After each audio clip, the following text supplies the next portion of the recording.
Hello friends, welcome to the success master. তোমরা সবাই কেমন আছো? আশা রাখছি সবাই খুব ভালো আছো। আজকে খুব গুরুত্বপূর্ণ একটা ক্লাস নিয়ে এসেছি বাংলা সাহিত্য থেকে। তো আজকে ক্লাসের মধ্যে বাংলা সাহিত্যিকদের প্রথম যে উপন্যাসগুলি রয়েছে এখান থেকে ডিসকাস করব। কিছু ইম্পর্টেন্ট কোশ্চেন অ্যান্সার নিয়ে এসেছি। যে পরীক্ষাতে দেখা গিয়েছে প্রিভিয়াস ইয়ারগুলো অ্যানালাইসিস করলে প্রথম উপন্যাস, প্রথম কবিতা বা প্রথম গল্প, এই যে প্রথম গ্রন্থ, এগুলিতে কোশ্চেন আসতে দেখা যায়। তো খুবই ইম্পর্টেন্ট ক্লাস। তো আজকে প্রথম উপন্যাস থেকে আমি ক্লাসগুলি নিয়ে এসেছি। তো তোমরা স্কিপ না করে ক্লাসটা লাস্ট পর্যন্ত দেখতে থাকো, তাহলে আশা করি তোমাদের অনেকটাই কাজে আসবে এক্সামের মধ্যে। ওকে, সো এখন তাহলে দেরি না করে আজকেই ক্লাসটা আমি শুরু করছি। তো প্রথমেই দেখো রয়েছে বঙ্কিমচন্দ্রের রচিত প্রথম উপন্যাসের নাম কি?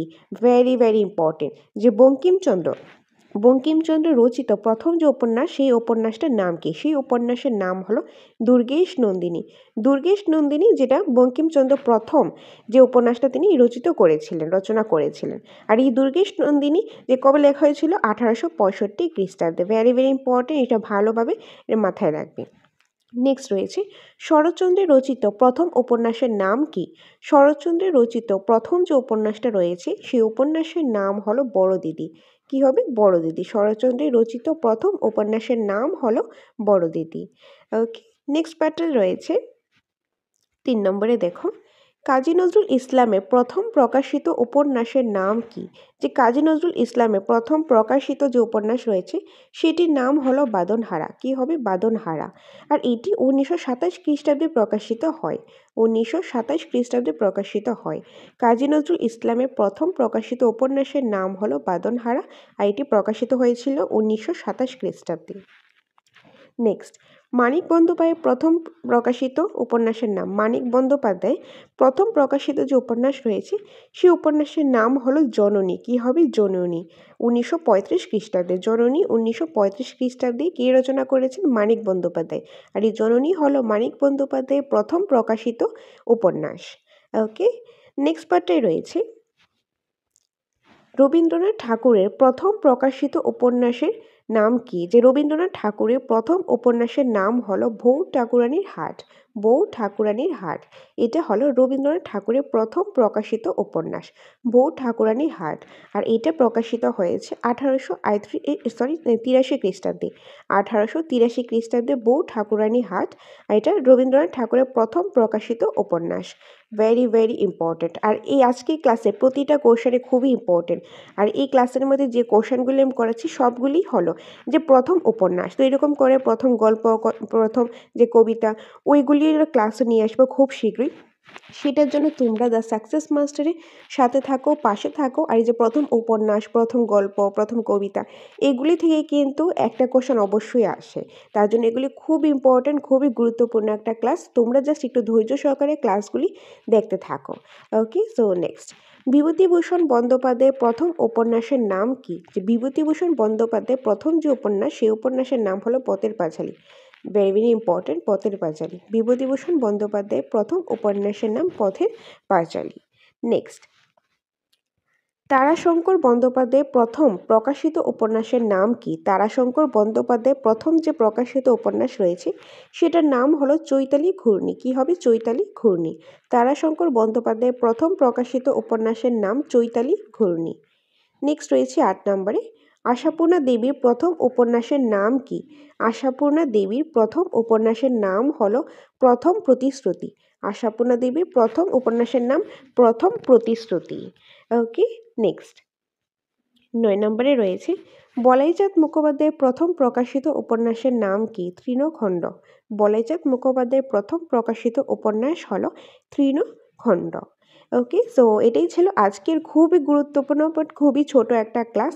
তো তোমরা কমেন্টের মাধ্যমে জানাবে তোমাদের এরকম করে প্রথম কবিতা, প্রথম গল্প, ওইগুলোর প্রয়োজন কিনা। তোমাদের নিড অনুসারে আমরা ক্লাস নিয়ে আসবো। তো কমেন্ট করে অবশ্যই জানাবে। তোমাদের কমেন্টের অপেক্ষায় রইলাম। এখন তোমাদের বলে দিই, আমাদের কোচিং সেন্টার দ্য সাকসেস মাস্টারে নোটস অ্যাভেলেবেল রয়েছে। একদম নিউ ভার্সনের নোটসটা অ্যাভেলেবেল রয়েছে আমাদের এখানে। টেট 1, টেট 2, ইভেন এসটিজিটি সম্পূর্ণ নোটসটা অ্যাভেলেবেল রয়েছে অ্যাকর্ডিং টু সিলেবাস, এবং ফুল সিলেবাসের অ্যাকর্ডিং নোটসটা রয়েছে। আর আমাদের এই নোটসটার মধ্যে তো সিলেবাসের অ্যাকর্ডিং তো আছেই, চ্যাপ্টার ওয়াইজ ডিটেইল ডিসকাশন রয়েছে। প্রথমে কনসেপ্টের ডিটেইল ডিসকাশন, তারপর রয়েছে এমসিকিউস অর কোশ্চেন আনসার। তো তোমাদের যাদের এই নোটসটা প্রয়োজন তারা এই নম্বরে ফোন করে তোমরা ডিটেলসটা জেনে নিতে পারো, এবং তোমরা এই মক টেস্টটা নিলে মক টেস্টের সাথে স্পেশাল অনলাইন মক টেস্ট দেওয়ারও সুযোগ তোমরা পেয়ে যাবে। তো তোমাদের যদি এই স্টাডি মেটেরিয়ালসের প্রয়োজন হয় আমাদের সাথে যোগাযোগ করতে পারো। আর তাছাড়াও যদি তোমাদের মক টেস্টের সিরিজের প্রয়োজন হয়, সুপার 30 মক টেস্টের সিরিজে তোমাদের প্রয়োজন হয়, সেটাও আমাদের এখানে অ্যাভেলেবেল রয়েছে।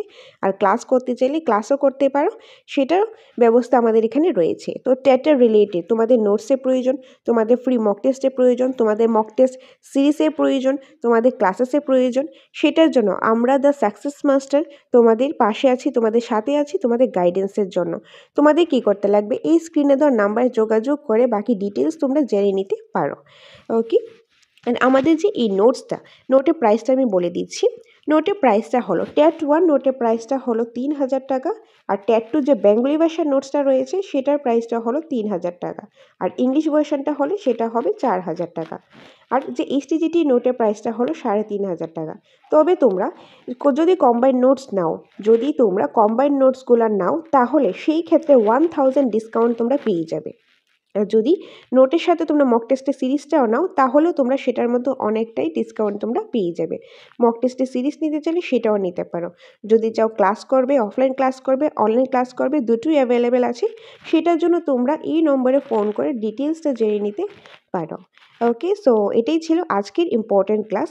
তবে ফ্রেন্ডস আরেকটা ইম্পর্ট্যান্ট কথা, এটা হলো যাদের এই নোটসটা প্রয়োজন তোমরা আমাদের সেন্টারে এসে নোটসটা দেখতে পারো। দেখে যদি ভালো লাগে, তোমাদের কাছে অ্যাপ্রোপ্রিয়েট মনে হয়, তবেই তোমরা নিতে পারো। যাদের প্রয়োজন তারাই নিতে পারো। আর নোটসটা দেখে ভালোভাবে যাচাই করে তোমরা নিতে পারো। কারণ আমরা এরকম নয় যে আমরা বলবো একটা করবার একটা, এরকম একদমই নয়। তার জন্য তোমরা দ্য সাকসেস মাস্টার কোচিং সেন্টারে চলে এসো, চলে এসে নোটসটা দেখো, দেখে ভালো লাগলে তবেই নিতে পারো। আসলেই যে নিতে লাগবে এরকম না, আগে দেখো, যাচাই করো, ভালো লাগলে নিতে পারো। নোটের সাথে তোমরা পেয়ে যাবে ফ্রি অনলাইন মক টেস্টও তোমরা পেয়ে যাবে। ওকে, সো বাকি ডিটেলসের জন্য এই নম্বরে কল করে নিও। সো দেখা হবে তোমাদের সাথে পরবর্তী একটা ক্লাসে, বা বলতে পারি আমাদের কোচিং সেন্টার দ্য সাকসেস মাস্টারে। Thanks for watching.